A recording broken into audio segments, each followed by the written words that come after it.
Robert, welcome back to the podcast. Thank you, Davey. Thank you. Two weeks in a row. Oh, Jesus, I must be blessed. Just in case, Rob, anybody didn't listen to the last one, will you just give us a quick bit of context on who you are and I suppose what you're currently doing? Well, I suppose what I'm currently doing, I suppose in my role in Doc Fitness is I have become the manager in the past year. So I am now the manager of Doc Fitness. I have been the head of performance, I suppose, for maybe 3 years as well in Doc Fitness. So like that's kind of anyone that wants that little bit of individualization in terms of training outside the gym or sports outside the gym. I kind of take those under my wing a little bit more. To just offer them guidance and a little bit more help and support if they do need it there. And then I suppose it's probably coming up in about 5 years now involved with GAA Camogie. Between, I think, maybe 3 years with minors, and I'm in my third year, well, 2.5 years with the senior team at the moment. And that has kind of evolved into the head of performance role there as well. So overseeing all teams and giving them as much guidance and help along the way as possible. And just trying to have everyone as right and, hitting on all cylinders when they need to. Brilliant.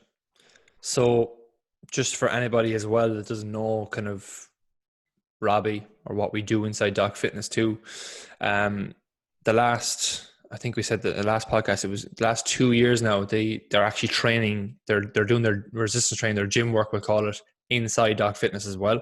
So that has been cool in itself. Like, so we've got to actually know some of the ladies in there too. Like, but both of us have played GAA hurling all our life, more or less.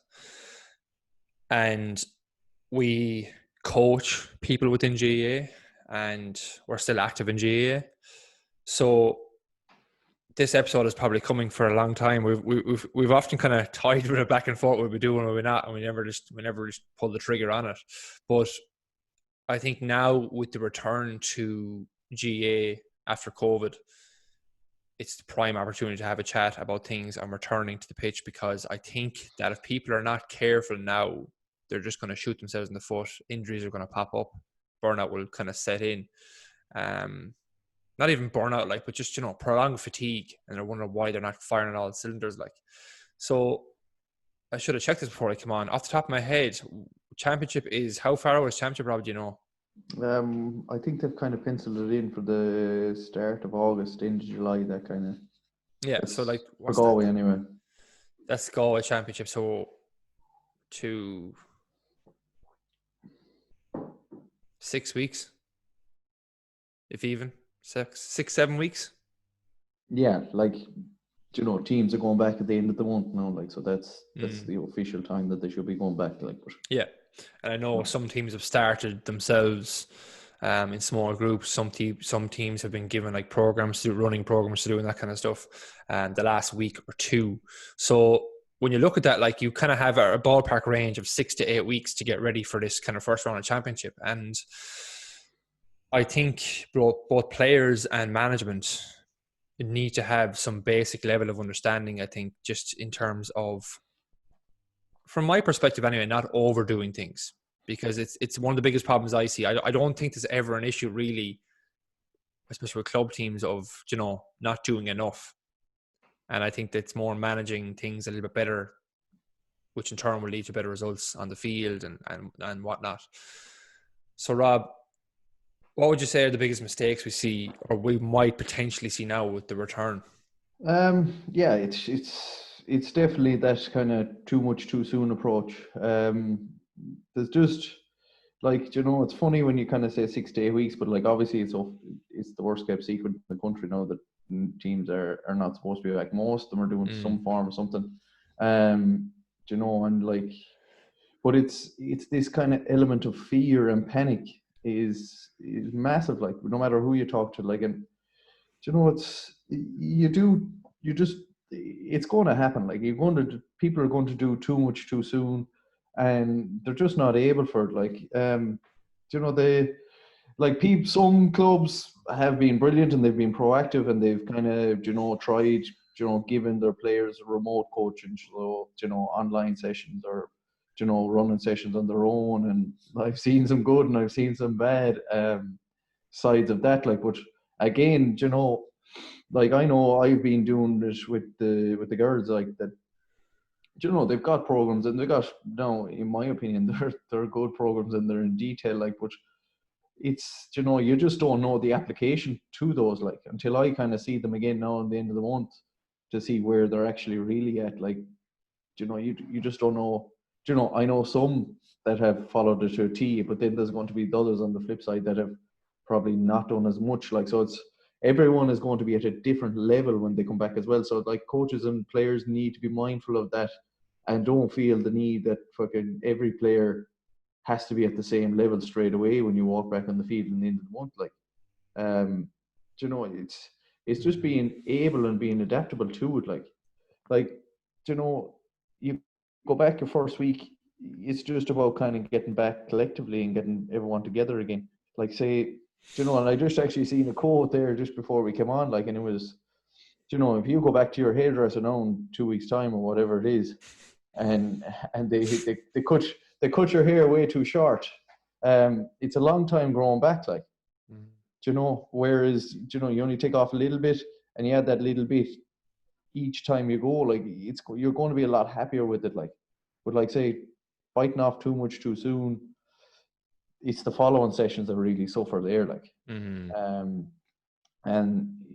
them following sessions, the quality is kind of gone off them, like. And it's, I think it's that little bit of fear, I think, that people have, that, they're afraid that if this isn't hard, that they don't feel that we're doing enough. And you have that thing that they're kind of turning around to you, and is that it?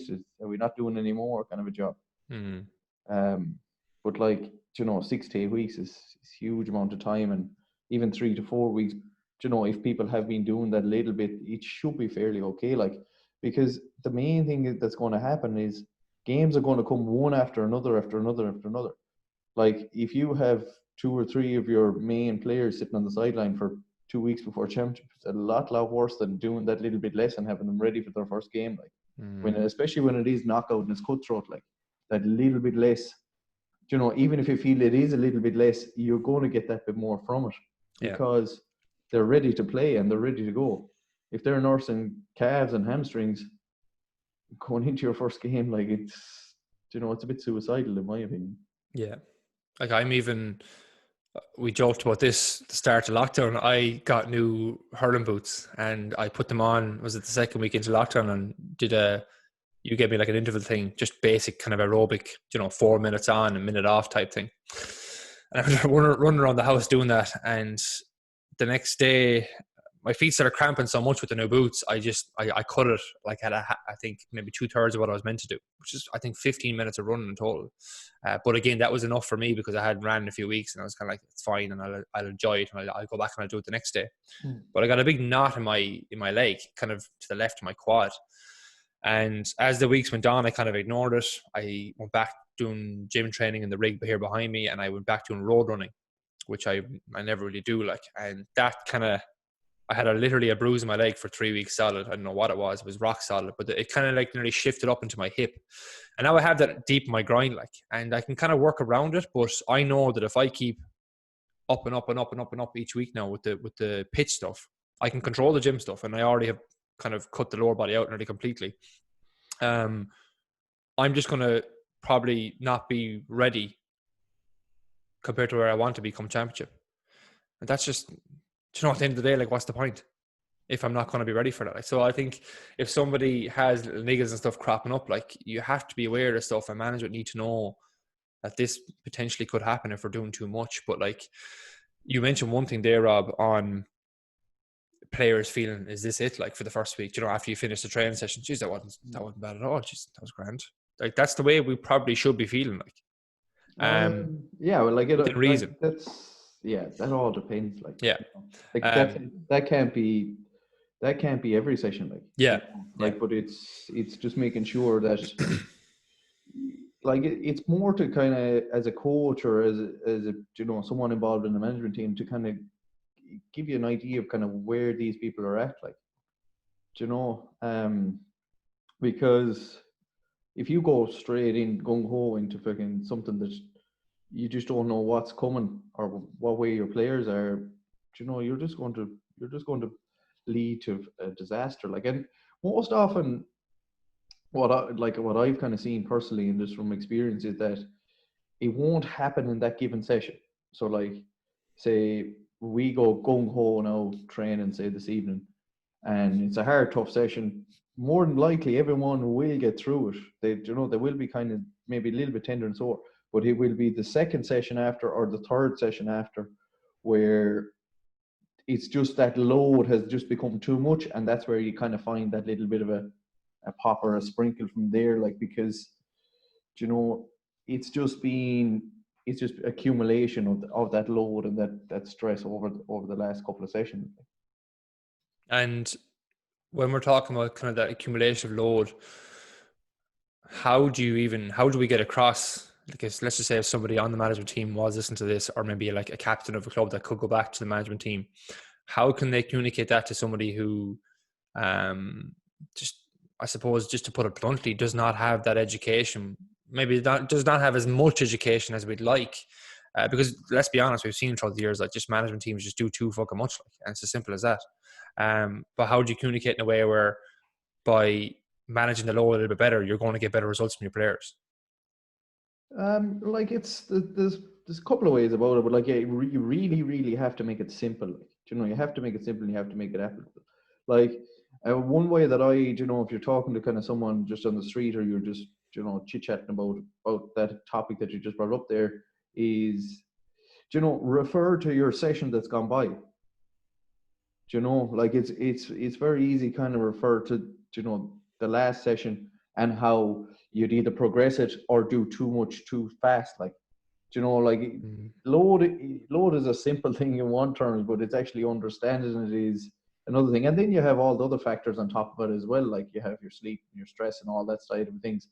But, like, so, like, I always kind of refer to the last session. So, like, say if we did, say, a possession style game, for, say, 6 minutes, just say, we'll just use this as an example. Like, if you do 12 minutes next week, like, you've already doubled the amount of work you're doing if you keep everything else the same. So if the pitch stays the same, number of players stay the same, like, you've just doubled the amount of work you're doing on one drill alone.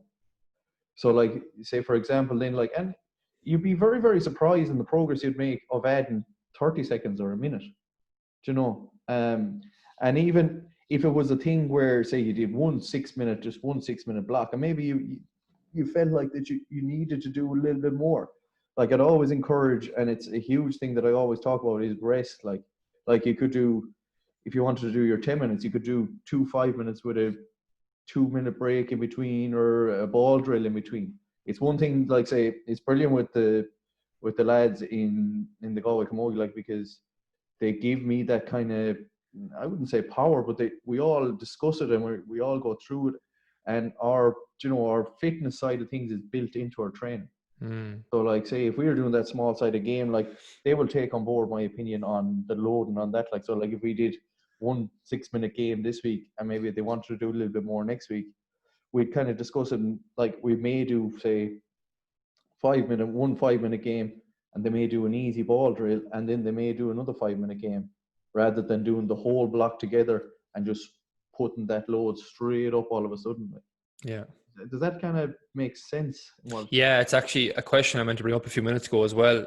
We talked about this with actually one of our Doc Fitness clients only a few weeks ago, Cyril, and his bike, because one of our guys basically likes to go out on a Sunday, and for some reason he likes to hammer himself for an hour and a half on the bike, and he had his heart rate monitor hooked up to it, so you could see that he was genuinely pushing himself like over 90% of his heart rate for most of the thing, like, which is daft.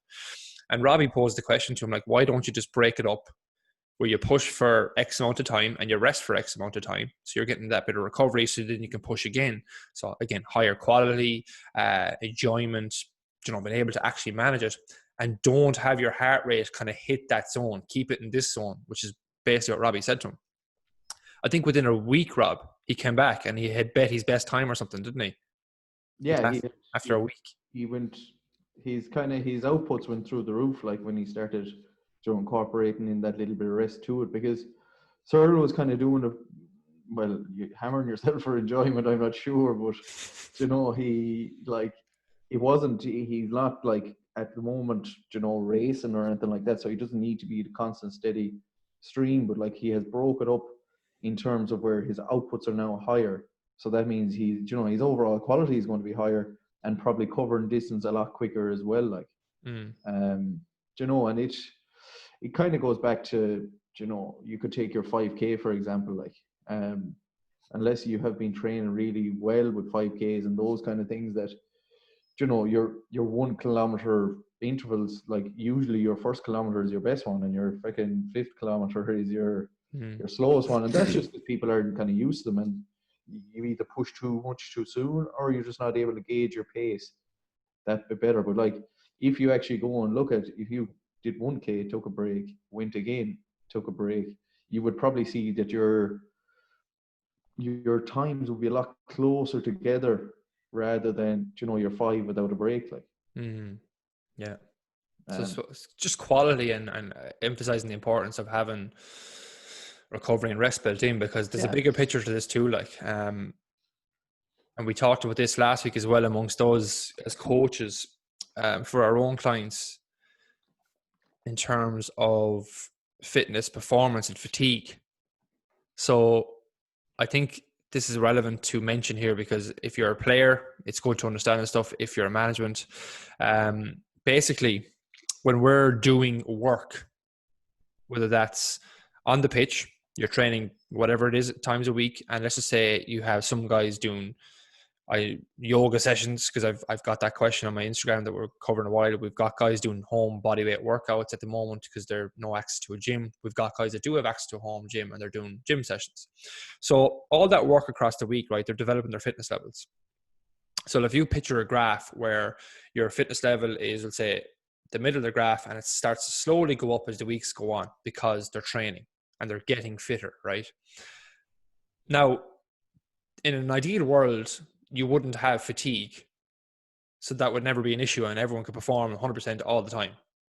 That's the way a lot of managers and trainers approach GAA, I think. And I think a lot of that is just from personal experience over the years. But I think if we can manage or understand this graph a little bit, people will manage things a little bit better. So you have your fitness rising, right? Then you have a performance line. And what the performance line is, it's basically your fitness levels minus your fatigue levels. So hopefully am I explaining that in an easy way, Robert? Is I getting confusing already? I think now you're just going to over confuse that, to be honest. Basically, you have fatigue rising as well. And if they kind of cross over with your fitness levels, your performance goes down because you're tired. You're not recovered enough. You can't perform at the level you want to perform.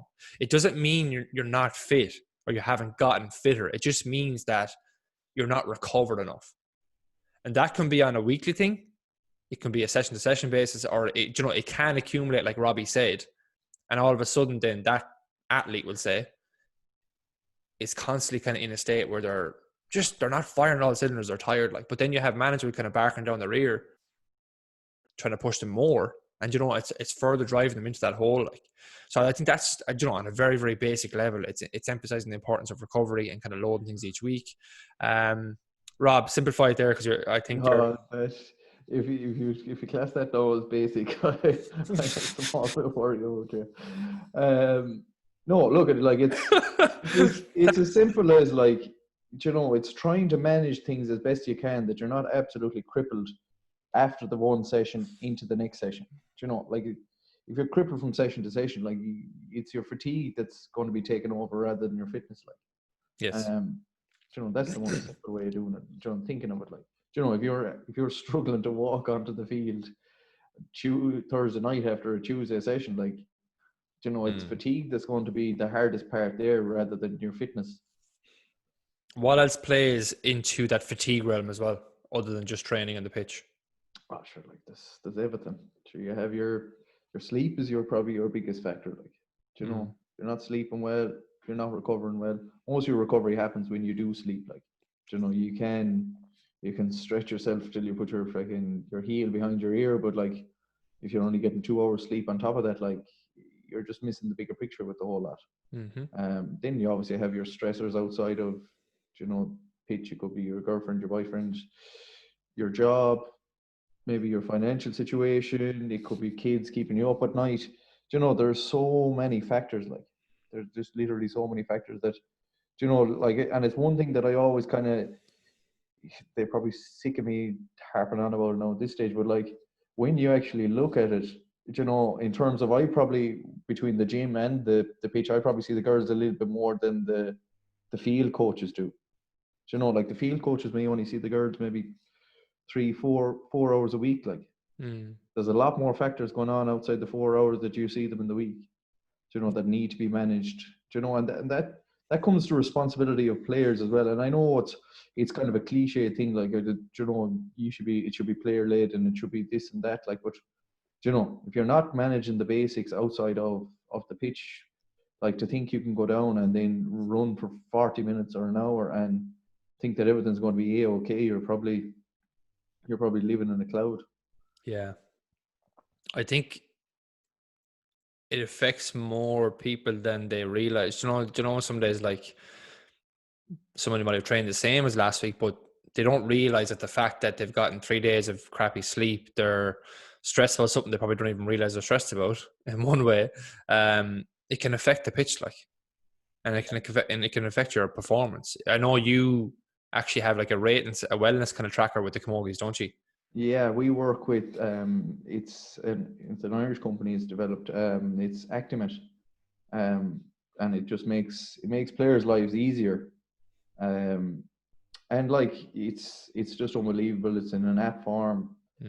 Just literally a couple of clicks of a button, and it's there in front of you for that given day, and you can just see how players are doing and how players are getting on. And I think they're actually have an offer at the moment for clubs, you know, to get involved, and they're making the paperless COVID as well, like, you know, where you have to fill out your forms daily before you train and those kind of things, like, so it's making life easier as well. But like you can go down the terms of, you know, Google Sheets and those kind of things as well, and Google Forms to, you know, and they're simple and they're easy. But like if players are honest, and most of the time they are, because there's no need to lie about these kind of things, you can kind of see something coming up or cropping up, or, you know, there is times where you may kind of not spot it, and you actually go back and you look at it after a little niggle or something, and you're just like, oh, how the fuck did I not spot that?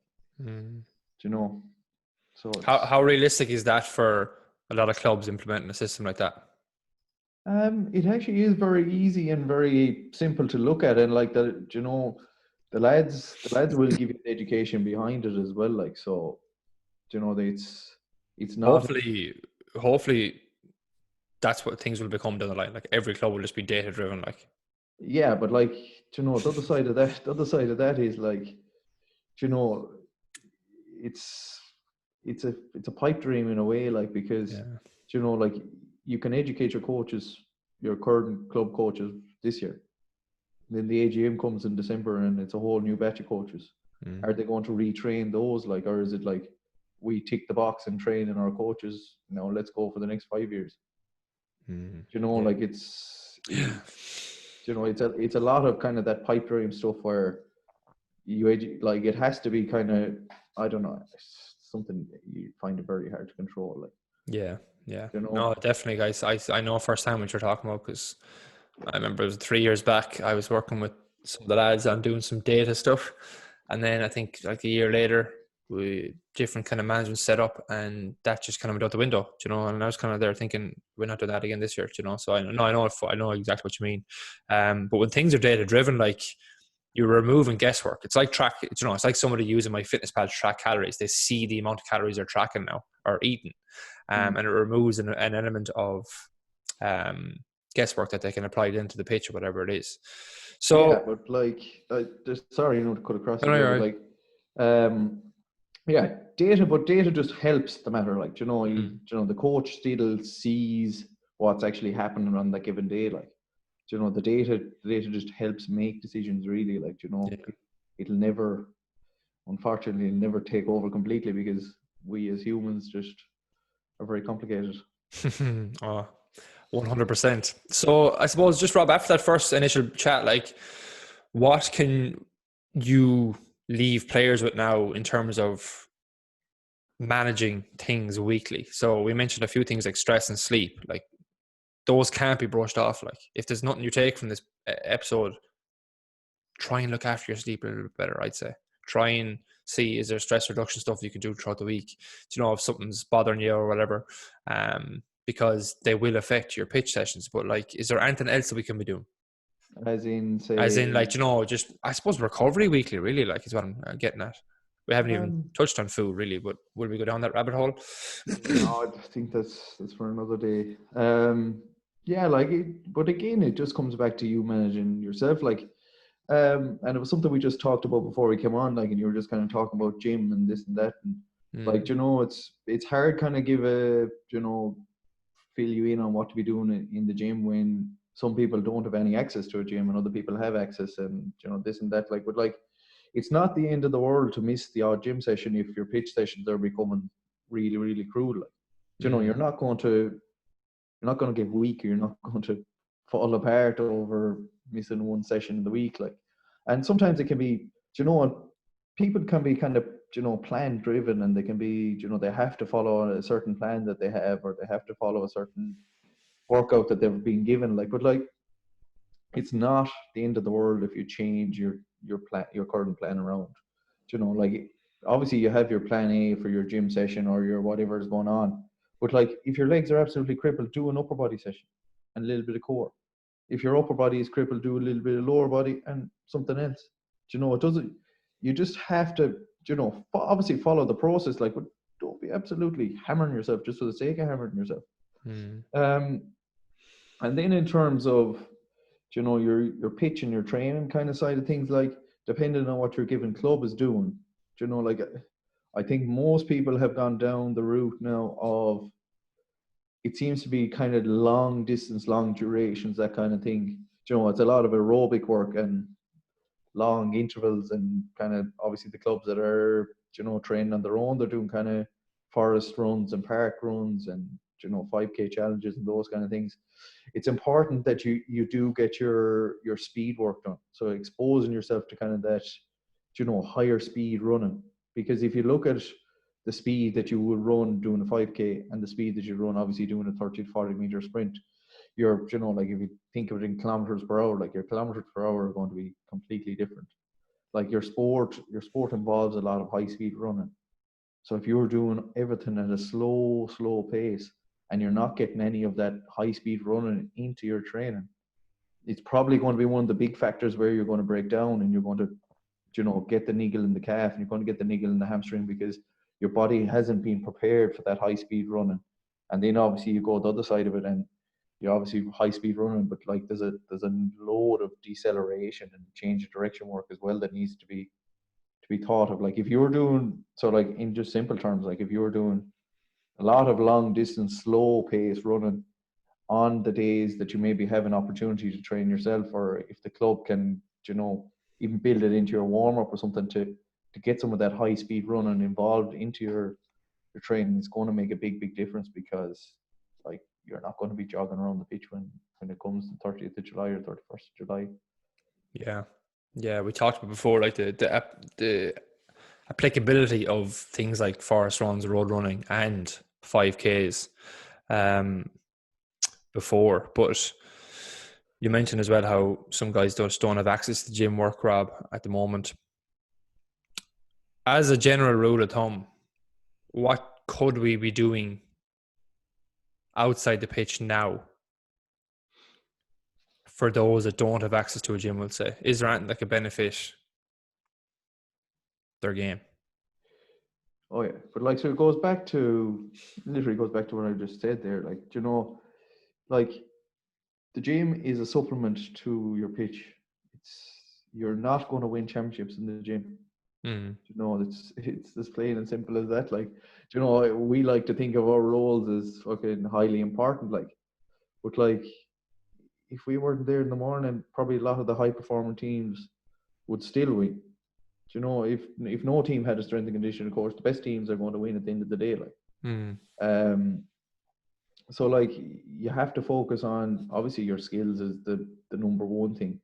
You know, you can run all day and you can run all night, but like if you can't bring the ball with you or can't control the ball, you're missing the biggest picture of the whole lot. But again, it goes back to like you need to be able to move well.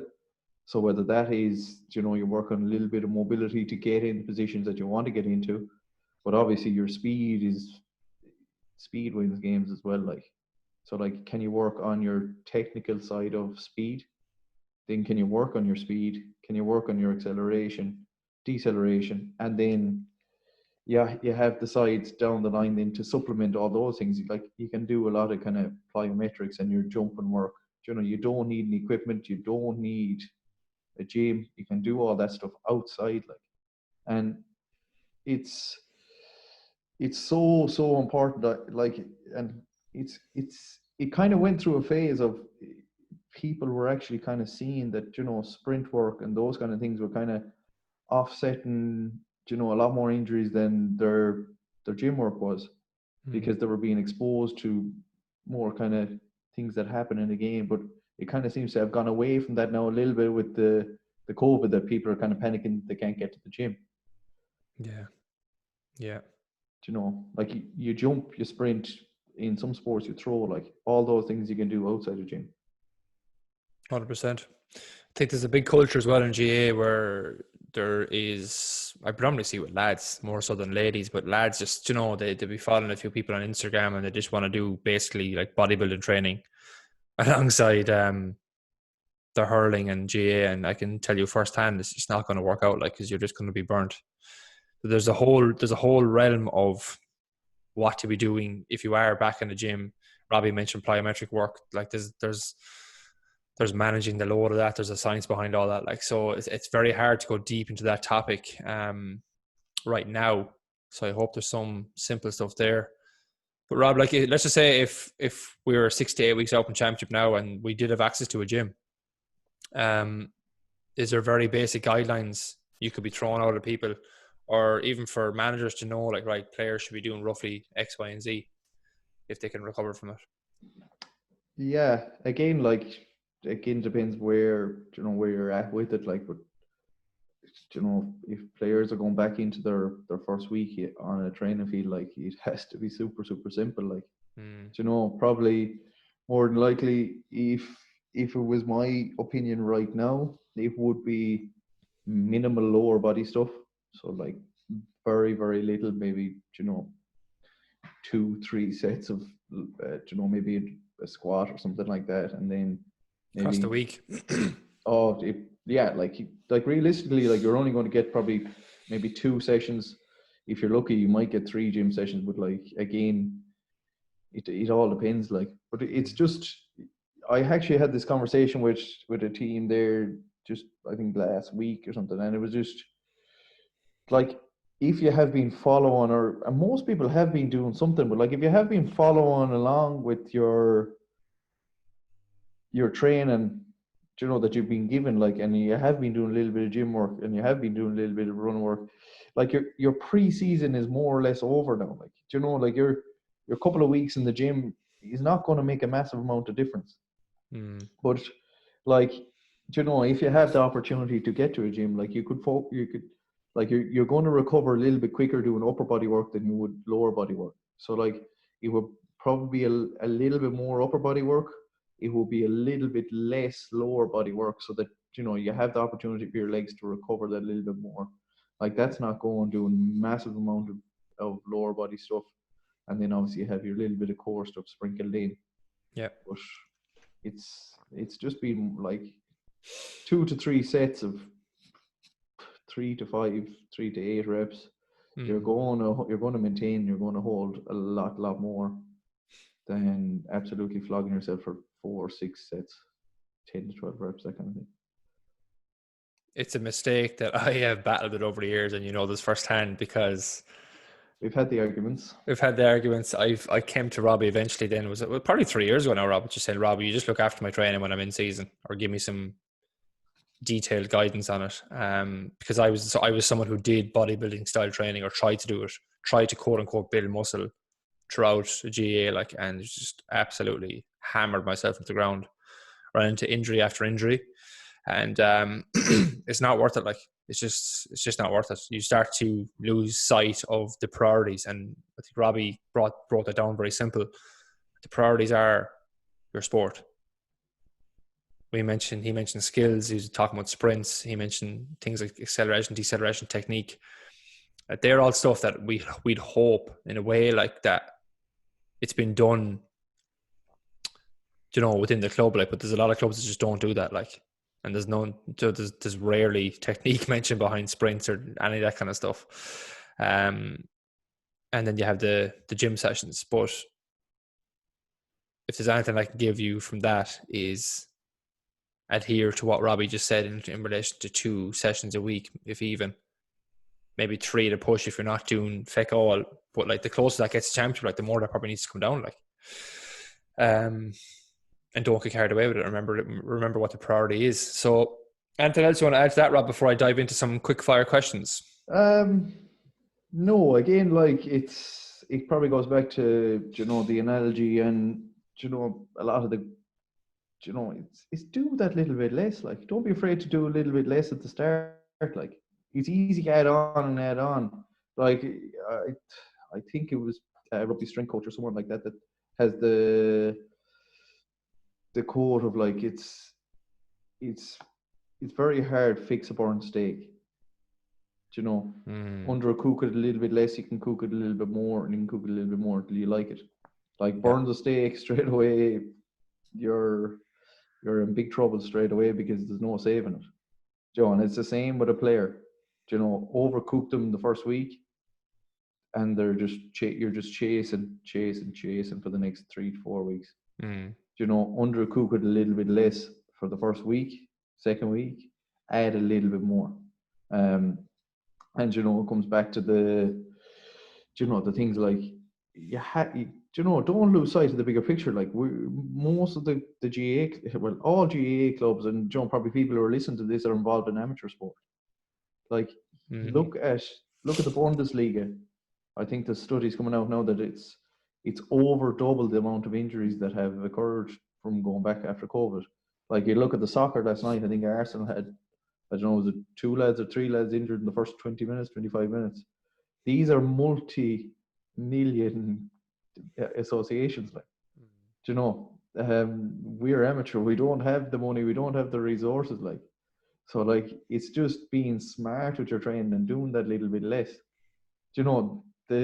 These football clubs that have multi-million players and they can't manage it, don't think that we're going to be able to manage everything.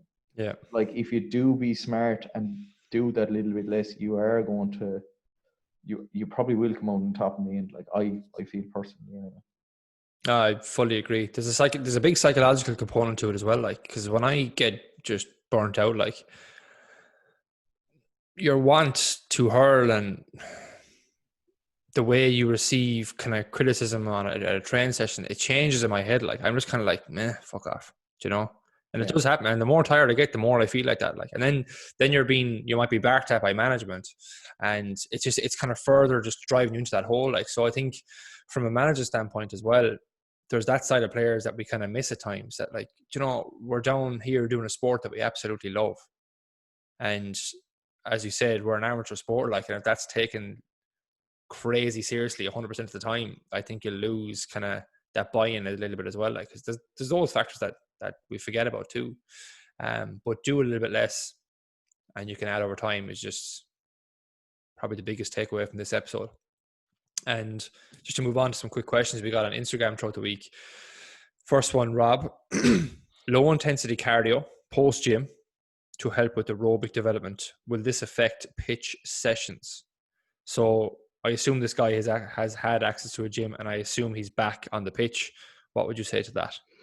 I suppose the first thing that I'd say is it obviously depends, because it depends on what the activity is. Like, so I'd probably like to kind of know what, the activity that he's actually doing. Like, if he's doing, low intensity running, that some people kind of class the low intensity run could be 5K, and it could be slow and steady. But, like, again, you're constantly repeating and bounding on the legs, or you're putting loading onto the legs, that is going to affect your pitch session. There's no doubt about that, like, because you're just putting more loading through your feet and stuff. But if it's a thing where it's a steady kind of easy bike session, as long as it's within that you're not absolutely kidding yourself, it probably won't make as much of a difference, if that makes sense. Yeah, no, it does, 100%. It obviously depends what you're doing. Like if someone came to me and asked me that question, the first question would be, what is it that you're planning on doing? And then I would go from there. So like if it's what would you call it, a bike in the gym, yeah, assault bike. Yeah, but like you can still, you don't have to kill yourself on an assault bike. I know. But like you're not going to be putting a massive amount of load through the feet and that kind of thing, like on the bike, as long as the intensity is kept low. But like if you're going out doing an extra running session on top of doing three pitch sessions now in the coming days, like it's probably a little bit too much, because again, depending, had you been doing any running before that? Have you been doing any running currently? Like from going to 0 to 3 sessions could be a huge jump, and then add another one on top of it is a massive jump altogether. Yeah. Like even myself at the moment, like I was doing like tiny bits of, we'll call them conditioning endings to some of my workouts, and I've just cut that completely, because that's going to be covered now in my pitch sessions. Yeah, and exactly. As Robbie said, it depends on what you're doing. Like if you're doing 3 pitch sessions, you probably don't need to be doing any more extra stuff, like, because you're going from 0 to 100% like straight out the gate, in terms of the amount of work you're doing. I started doing yoga over lockdown, as I didn't have access to weights. Would this be beneficial? For GAA? Yeah. For yoga? Short answer, no. Long answer, possibly. Obviously, like, no, in terms of it's not applicable to anything that you do in GAA. But on the other side of it, it goes back to my speaking on speed and kind of getting in the positions that you need to get in. If you weren't physically able to get into good positions, then obviously yoga is going to help a tiny fraction in those terms. But in the overall context of it, no. Mobility wise, yes, brilliant. And it will help in a minute thing, but look at all the other factors that we've spoke of. It might help someone's mobility with a squat in the gym more so than their movement on the pitch.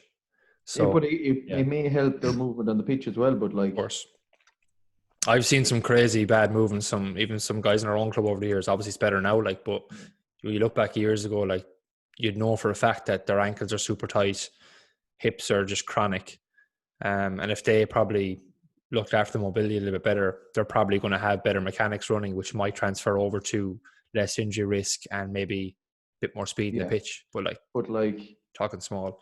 Yeah, you're talking small, but like to have more mobile ankles and do no fucking running. You're, like yeah, it's irrelevant. Would building muscle through the right movements slow you down for GAA? I'm not sure what he means by through the right movements, but let's just say will building muscle slow you down is the question basically for GAA. Well, putting on way too much, yes, it will. Because again, you just go back to your sprinting and your speed, that kind of stuff. Like if you can't move, like say if you're 80 kilos and that you have to move 80 kilos around the pitch for an hour, you add 2 to 3 kilos on top of that, you have to move that 82 or 83 kilos around the pitch for an hour. So again, like adding weight, but like you have to be strong enough then and fast enough to move that weight around. Like adding the muscle and those kind of things will help in terms of contact and those kind of things, and being able to take contact and give contact, because you're going to be stronger and you're going to be able to move whoever's in your way. But it obviously kind of a little bit will depend on your position as well. Like if you're say playing in midfield and an extra 3 or 4 kilos in a short period of time is added to you, like you're going to find it harder to get through that. But like if you're playing full forward and you're playing, and you need that little bit more size to be able to hold off a defender, yeah, it's going to help. But again, it obviously depends on your positioning. It depends on whether you're fit enough to move around your 80 kilos without adding on another 2 or 3 kilos. It depends, I think, largely as well. What is the point of diminishing returns? As I said, I've done this over the years. I used to be probably 77 to 80 kilos playing, and now I'm over 90 kilos now. Come championship, I'll probably be maybe a kilo or 2 lighter, because I feel I perform my best at that. But like, that's how many years is that? Like, that's fucking, I'm 29 now. So you're talking 10 years of doing that on and off properly. So it is a slow process, like, but if you do it right, it's a different kettle of fish. But I have done it right over the years, and I've used that muscle tissue to get stronger, to apply more force. And a lot of my training now, when I'm back in season and just before season, is actually like proper, let's say, applicable training, or the most applicable stuff I can do to the field, rather than just doing but like muscle building stuff. But it's fine for you, like that you're playing full forward, like maybe half forward some of the time. Like, if I put you over around the middle of the field, you'd be gassed. Good luck. Yeah, like, so take it into context as well. Like, I even find it tough at centre forward, like when I do move out there in games, to keep going. So yeah, you have to take that with a pinch of salt. Like, I work best, I feel, in a position where I can just get and burst, and I'm fucked then for about 5 minutes. So yeah, some very good stuff there. I also, Shane answered that question. Shane, like, it's extremely hard to do that in season as well, without burning out, and even the amount of food that you have to genuinely eat, like, for that. So I don't think that it's going to be something where you'll put on a heap of weight. But as Robbie said, 2 extra kilos in the frame can be a negative if it's not done right, and depends the time of year. Because look, there's a ton of factors that go into it. I think we've gone through them enough there. John Connor asks, what are Climber Daly's chances? Watch out for Climber Daly. I'm telling you. Do you want to give us a bit of context there, Rob? Yeah, I've been helping the Climber Daly lads over the past since the start of the year, but again, it's a lot more remote than what I've been doing with the GAA girls, just because the girls kind of had been the number one, and they're still there. But like, absolutely, they've got a lot of remote coaching for me, and it's been more so kind of giving the coaches a hand, so giving Aidan and Gary a hand more so than, and just giving them a hand and kind of planning their sessions, and the conditioning and those kind of things, that hopefully that we're kind of doing it right. But they're, they have been excellent. They have, they've followed through on anything that they've been given, and I couldn't speak highly of them as a group, to be honest. Brilliant. Yeah, and just for context as well, Climber Daly is just a club here in Galway, if you're wondering, that we will probably be meeting. The groups aren't made yet for the championship, are they? No, they're in. No. So, what's best for gym session now? Upper/lower or full body workouts, and what volume? That's an absolutely mammoth of a question. Like, I've kind of touched on that though. Like, yeah, we have. I've more or less answered that question. Your legs are sore, do a little bit of upper body. If your upper body is sore, do a little bit of lower. Like, it's just, deal with what comes with you on the given day. Like, most of club players don't have a strength and conditioning coach. Mm-hmm. They haven't someone there to kind of guide them all the time. But again, do what you feel is right. That doesn't mean something along the lines of fucking 5-6 sets now of the rocks workout. Yeah, yeah, exactly. But like, I have seen clubs over the last, I suppose, whatever it has been, 12, 13 weeks, and I've literally went, are you actually serious? I actually won't lie to you. I have done some of these finishers or fucking workouts that just to see but like the amount of jumping in that one given session is absolutely astronomical for a club player that would have no jumping done. There was a couple of days there where I was hardly able to walk, like, because it's just What did you do, Robert? Fill us in. it's one of them, them Instagrammers do this for X amount of reps and off. 1,000 burpees. Yeah, that sort of stop. But like, you can't stay following them now because like you're going to be absolutely crippled. Like, but like I think we have answered that question or that girl's question already. Excuse me. A lot of that too, which we need to I always circle this back around. Like when people ask these type of questions, what should I be doing? That's such a specific question to you. That's stuff that we only get into with clients. So, I suppose don't bother asking those questions in the future. Within reason. Marcin, an old friend from college, 6 weeks of non-contact training. Surely no club is going to stick to that. Yeah, he did right. And again, like, it's like, it's something that like I'm kind of big on and that kind of thing. Like, you can be running fit all you want, but like, I'll give you an example. Like, you could run up and down the field there in a minute or say less, and you're probably able to go fairly quick straight away again. If I put, say, me and you in a tackling drill for all out for 10 seconds, you would be absolutely wiped. And like, to try and do that again in less than 20 to 30 seconds, it's punishment. Like, yeah, like, Martin is dead right. Like, I think it's July. Is it that contact is allowed back into 20th of July, where contact is allowed back in sport? And it's obviously done right. Don't take me out of context there. Like, it's done in the best terms possible because of the current situation with the virus. Like, that is the reason. But like, if it was me personally, I would like a kind of a bigger window between contact and your first game. Does that make sense? Yes. I'm not criticizing the GAA because the GAA are doing the right thing, but it's probably just the turnover between no contact and your first game is, because contact is a different animal altogether in fitness. Yeah.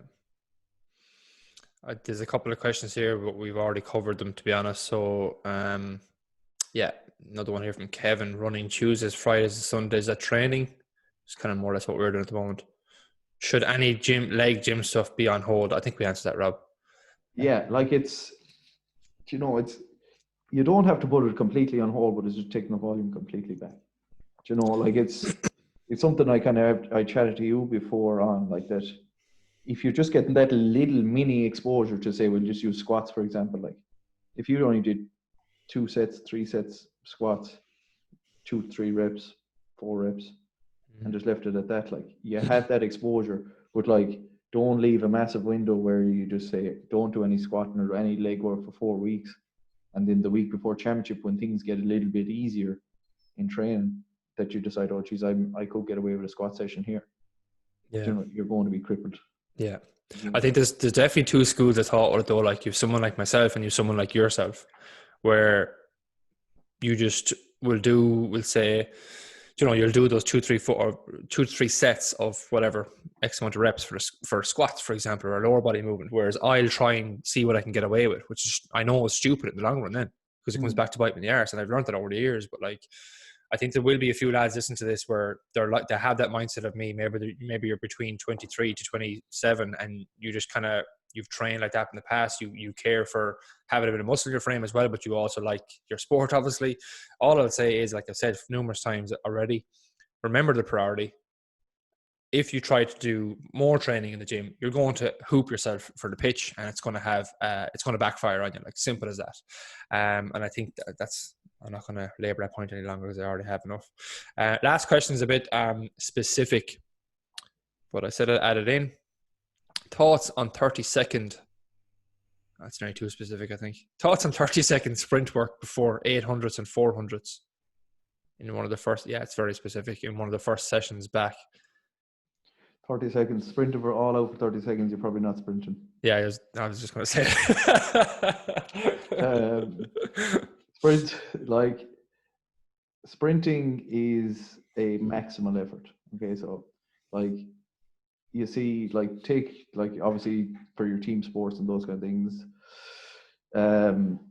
Usain Bolt, very easy. Like he run sub 10, so 9:40 something or something like that in 100 meters. But like he does not stay getting faster over 100 meters. His max speed probably is between 60 and 80 meters, and then he starts slowing down from there.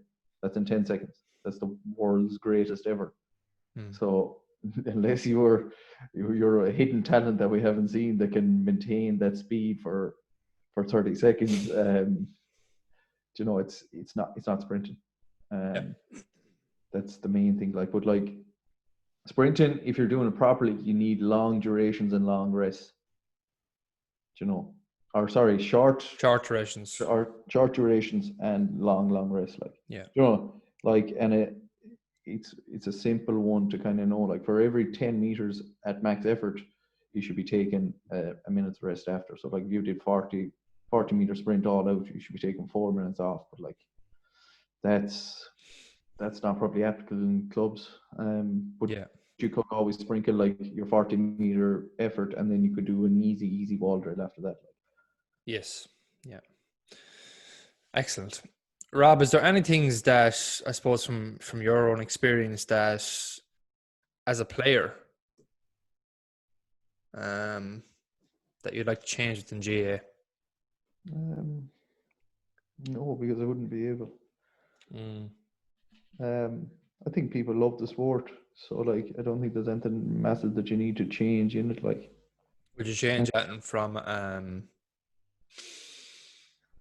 yeah, I suppose it's probably like you can go back to, you know, and you kind of have this thing of, you know, making sure, you know, X, Y, and Z coaches, you know, and coaches do the proper things. Like, but again, it's amateur. People are giving up their time, you know, so you have to be mindful of that. yeah. And again, as I said, like it's probably impossible to educate every coach. Yeah. Because they change. Like a coach, somebody might listen to this that isn't involved in coaching now could find themselves next January knee deep in a team. And you just don't expect it. Like, yeah, 100%. Anything else you'd like to round out with? Nope, don't burn your steak. Don't burn your steak. Robbie, thanks very much. Hopefully, guys, there's some nice takeaways sprinkled out that for you. And if you have any more stuff that you'd like to see covered on that, we might even do a basic one around the nutritional side soon. And thanks for tuning in, and we'll chat to you soon. Robert, thank you very much. Very welcome.